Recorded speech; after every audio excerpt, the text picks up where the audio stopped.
Foodborne illness, Module 1.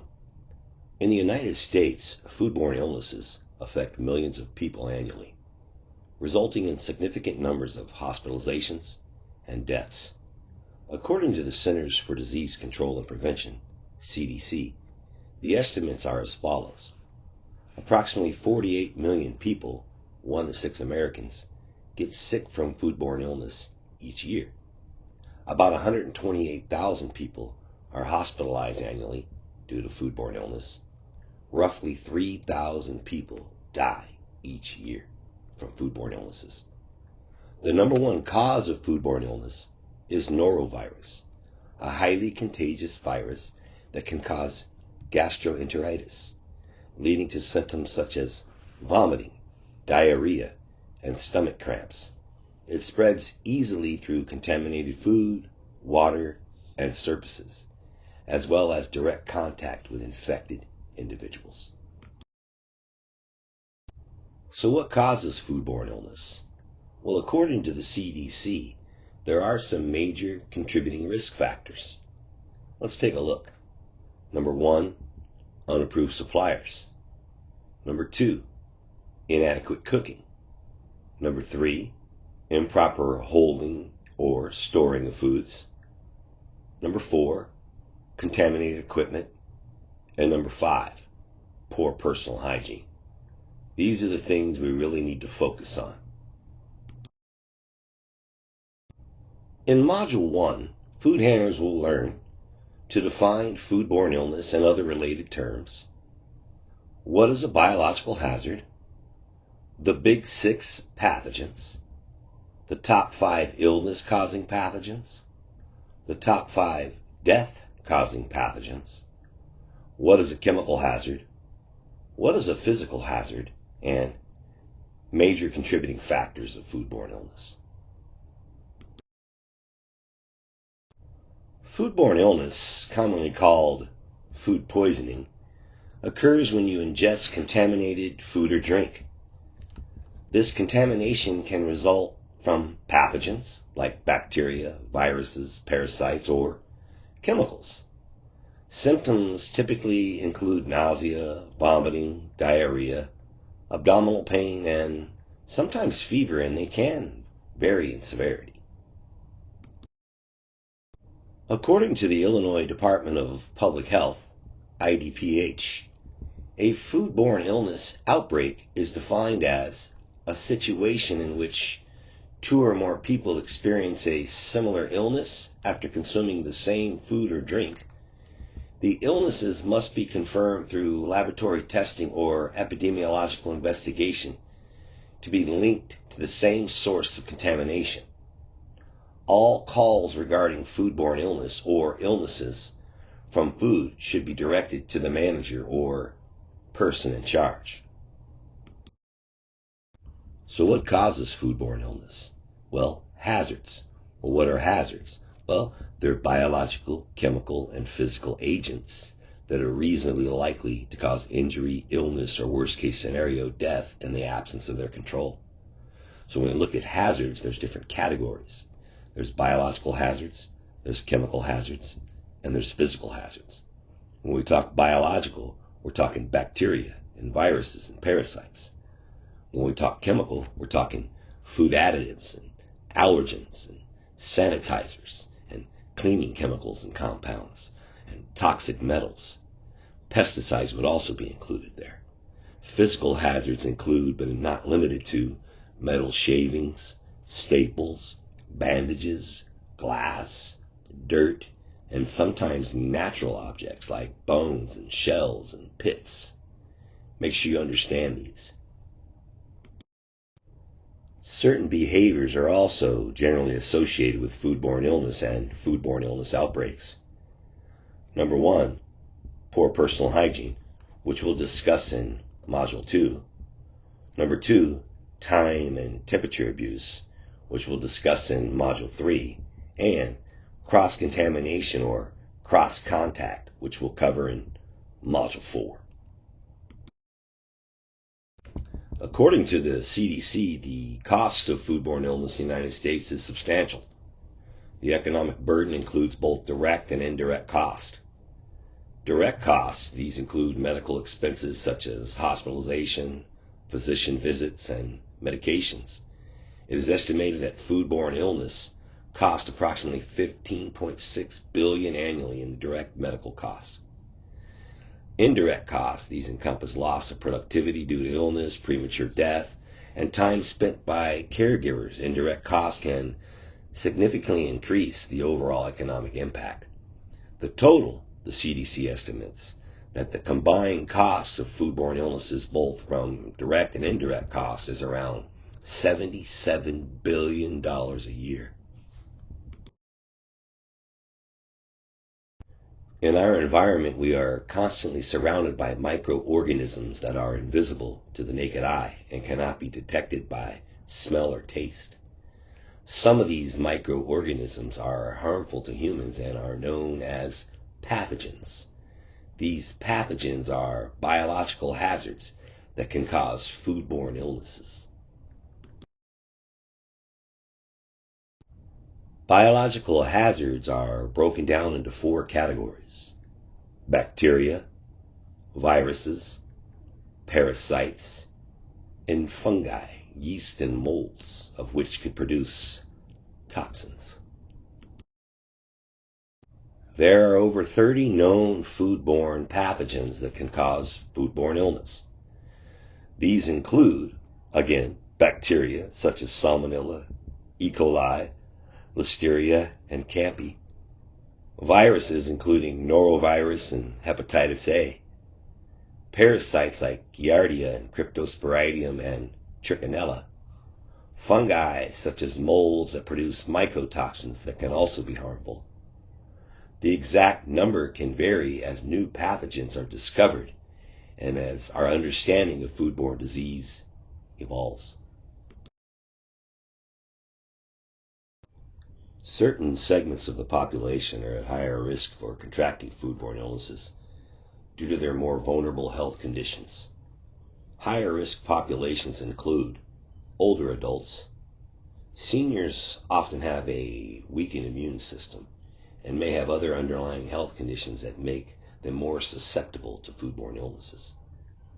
Preschool children and infants. Young children have developing immune systems and are prone to severe outcomes from foodborne pathogens. People who have undergone major surgeries. Those who have undergone major surgeries may have compromised immune systems or altered digestive systems, increasing their risk. Individuals with major debilitating illnesses. People with chronic illnesses such as diabetes or cancer, or those on immunocompromissive treatments, or more vulnerable to infections and foodborne illnesses. These populations require extra precautions to minimize their risk of foodborne illness. The Big Six is the name for a group of foodborne pathogens that are dangerous and highly contagious. The Big Six pathogens contaminate the gastrointestinal system after ingestion and are shed in feces.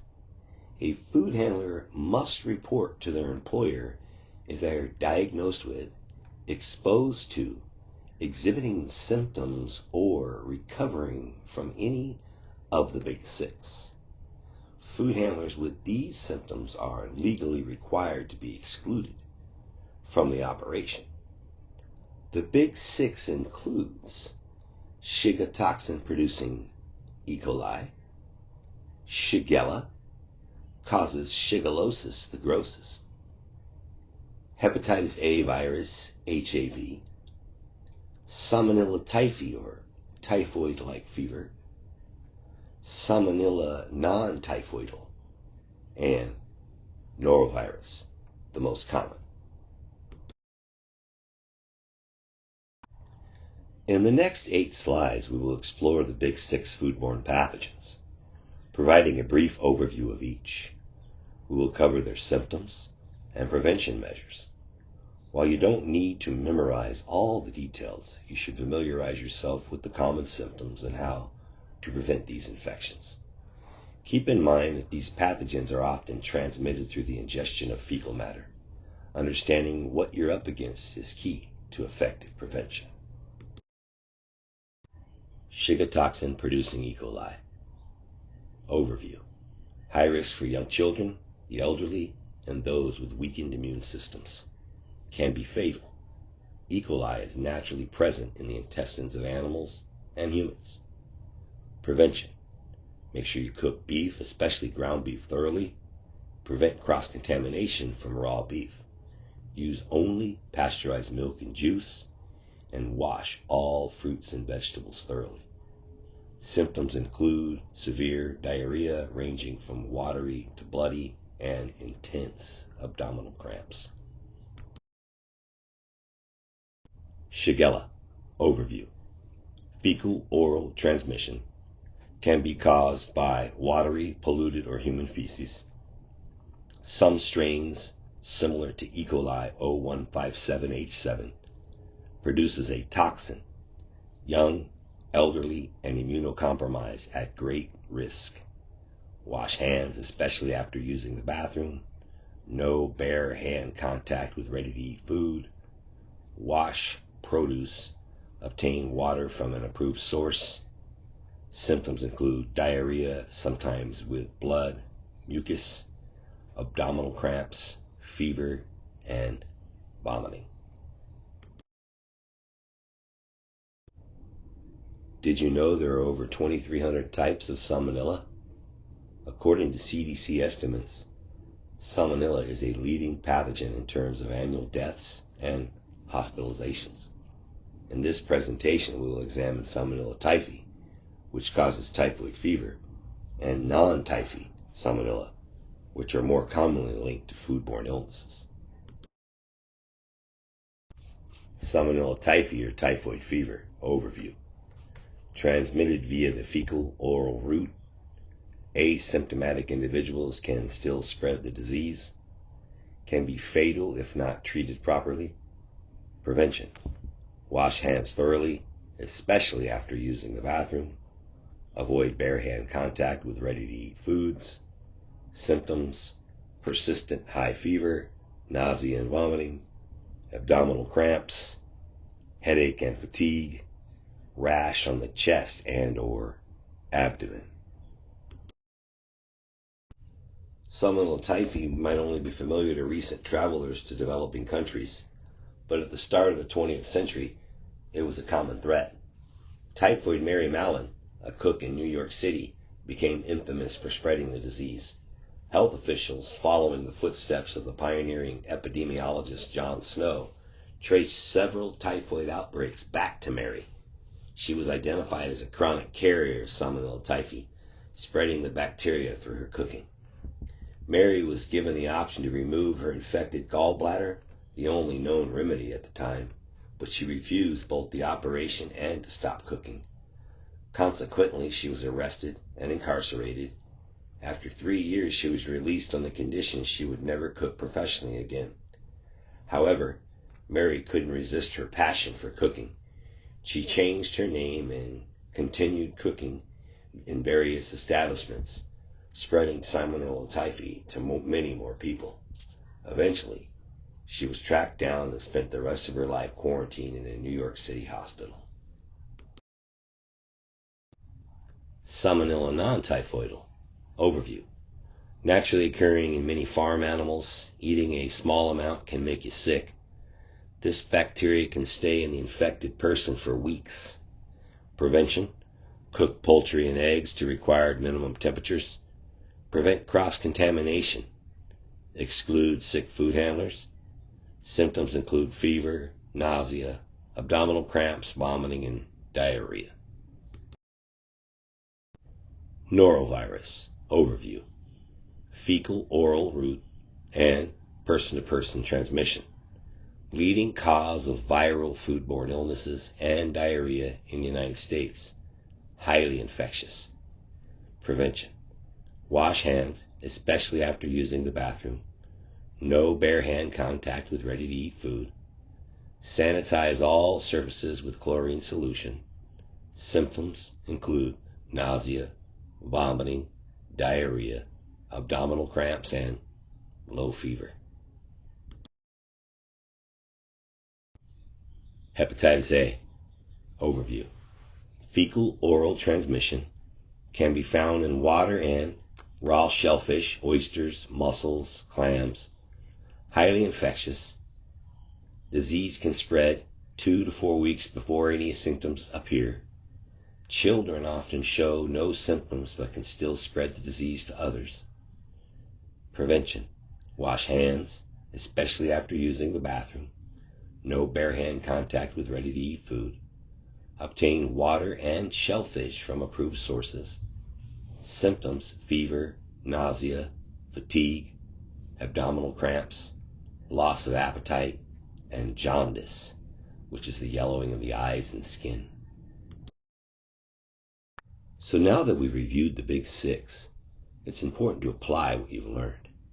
One key action is to inform your manager if you're experiencing any of the following symptoms: vomiting, diarrhea, jaundice, yellowing of the eyes or skin, sore throat with a fever, wounds, sores, or lesions containing pus. According to the food code, vomiting, diarrhea, and jaundice, these symptoms require immediate exclusion from food handling duties. Sore throat with fever, this requires restriction from handling food unless you work in a high-risk facility where exclusion is mandatory. Lesions containing pus, these must be covered with a barrier such as a bandage or a finger cot and a single-use glove for added protection. By following these guidelines, you help ensure a safe food handling environment. According to the CDC, the top 5 illness-causing pathogens are norovirus, which is at a whopping 64% of all foodborne illnesses, followed by Salmonella, Clostridium perfringens, Campi, and Staphylococcus aureus. Unfortunately, about 3,000 people a year die from foodborne illnesses. Salmonella is the number 1 cause, followed by Toxoplasma, which is a parasite, Listeria, norovirus, and Campi. All right, we got to keep moving on. Chemical hazards. As of 2024, the World Health Organization, WHO, continues to regard that the contamination of food by chemical hazards is a major global public health concern. Chemical contamination of food can occur from a variety of sources, including food additives, allergens, sanitizers, and cleaning compounds, pesticides. This contamination can happen both intentionally and unintentionally. To prevent chemical contamination, consider the following. Ensure chemical containers are properly labeled and stored away from food. Never use chemical containers for storing food. Be aware of toxic metals like copper and pewter and zinc. They can contaminate food. Understand that toxins from foods can lead to harmful chemical reactions in the body. Make sure to ask your manager if you're not sure of all the ingredients of the food. To ensure proper sanitation, verify sanitizer strength using test kits. Use cleaning chemicals and sanitizers according to the manufacturer's instructions. Use a separate test kit for each type of sanitizer. One for bleach, one for iodine, and one for quaternary ammonium compounds, QUATs. Just like many of you, I've had my share of strange or unpleasant experiences with food. I remember once I found a hair in my chili cheese fries from a national chain. A day later, I discovered plastic in my hamburger. And not long ago, I even sucked up a fly from a milkshake. It's important to remember physical contamination. A physical contaminant is anything that can be seen in food and is not part of the food. It is unclear how common this problem is because most incidents go unreported. Physical contaminants include, but are not limited to, metal shavings, staples, bandages, glass, dirt, natural objects such as fish bones and a fish fillet. You probably remember this from earlier, but according to the CDC, the major contributing risk factors to foodborne illnesses include unapproved suppliers. Using suppliers who do not adhere to food safety standards can introduce contaminated food into the supply chain. Number 2, inadequate cooking. Failure to cook food to the appropriate temperatures can allow harmful pathogens to survive.